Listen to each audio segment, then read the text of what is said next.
Egypt warning Israel that if people come in, it's such a piss off, the whole thing with Egypt. If you know the history, especially if you know anything about Egypt itself, it's very upsetting.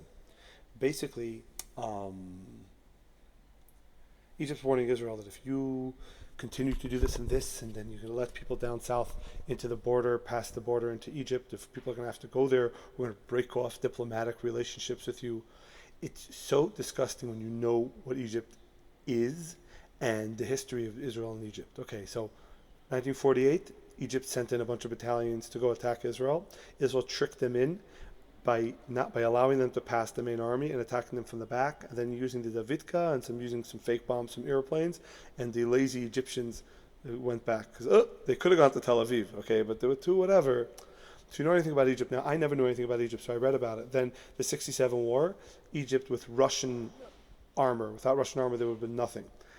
Israel creamed them through the Sinai, smashed everything, bombed the crap out of them. And of course, 56 to capture the Sinai. Why? From 48 to 56 was the Fedayeen people being sent to Egypt to terrorize Israel.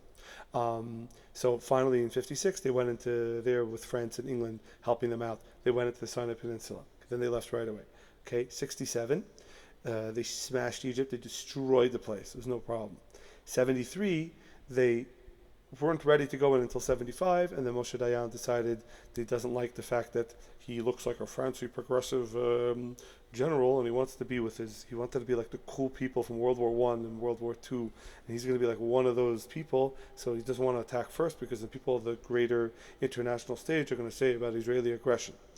The Arabs are saying Israeli aggression, so he says no, better get attacked. A couple thousand soldiers were killed. Doesn't matter. We're going to look good. So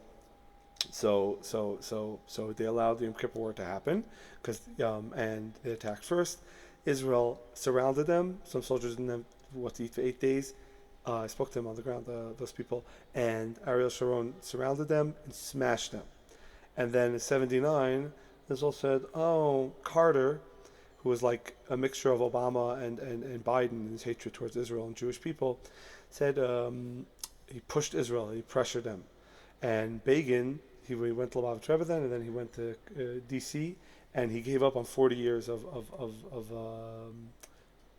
Jewish security, of Israeli security, and he gave back the Sinai Peninsula in order to have peace. So some people say, "Wow, that was actually very good."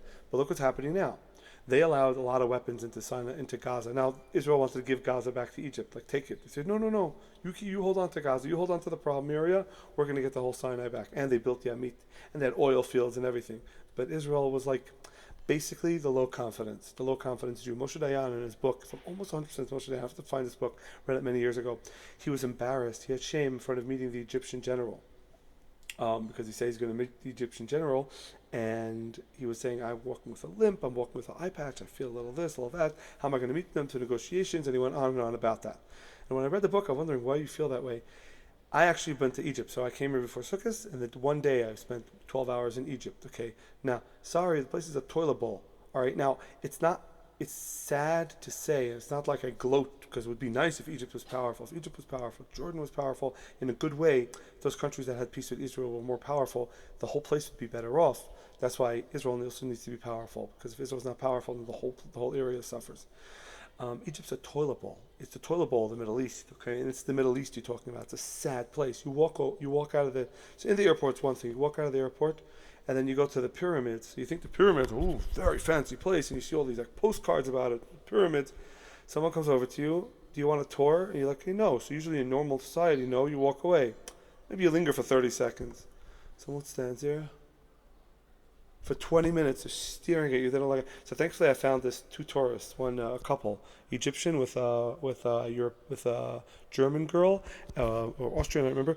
And we went together to the pyramids. We did a meditation, and it actually does feel very interesting to go there. And I put tefillin on in front of the pyramids. I didn't realize how courageous I was being. What do you call it? It was more courageous for me to post this for my ex-religious friends than for the anti-Semites that were there, FYI. So it was no problem. Actually, a bunch of high schoolers came over, girls' high school came over to me. They were fascinated. What is that? I told them it's Jewish. I think they spoke English. It was an interesting spectacle, if you will.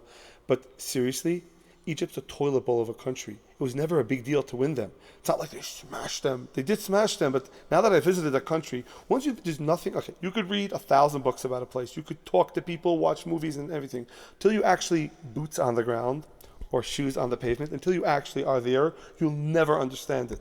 And that's why a lot of things in the world I just don't get, even if I think I do. You have to really just be there to see what's happening, unless you're a very in tune person. Once you get to Egypt, you're there for a few hours. You're like, literally, the guy took a taxi. We go to the taxi, flies down the road, and there's like people walking on the highway, and it's insane. The traffic. Think about the most insane traffic in America.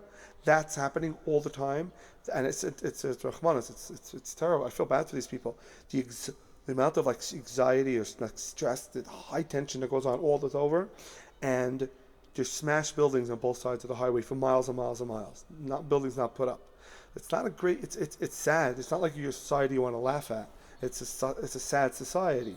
And of course, I'm sure you have two tiers over there. But what, you did a peace deal with Egypt. You gave them land.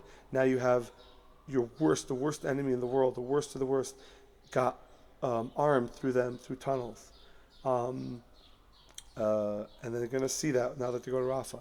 And now Egypt has the audacity to threaten Israel about who the hell are they? They're literally, it's like nothing. It's a garbage can country threatening Israel. It's embarrassing what they did. And I read somewhere, maybe the whole story is not true also. I read somewhere else that Egypt threatened Israel with what?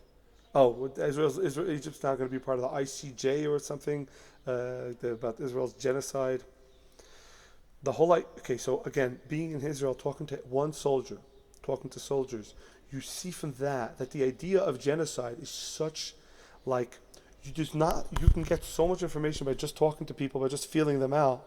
So Israeli soldiers are the most high conscious people around. They're being accused of genocide. It's everything's literally the opposite. It's opposite day. It's topsy-turvy day. The one explanation is anti-Semitism, another explanation is some other world politics, but it's so far from the truth. Israel, before they do bombings, they have international lawyers that have international understanding of what's allowed to be bombed and what's not. Okay, no other country does that. I don't think America does that when they bombed anything else that they did until now. They had their idea and they planned, they went through, and a lot of people were killed, which is wrong. A lot of innocent people were killed. Israel goes in, they love life 1,000 times more than even their greatest enemies hate death. Now Egypt's going to gang up on Israel with that kind of thing. The whole thing is a joke. One of the residents here I met, the guy says, "Is that bluff?"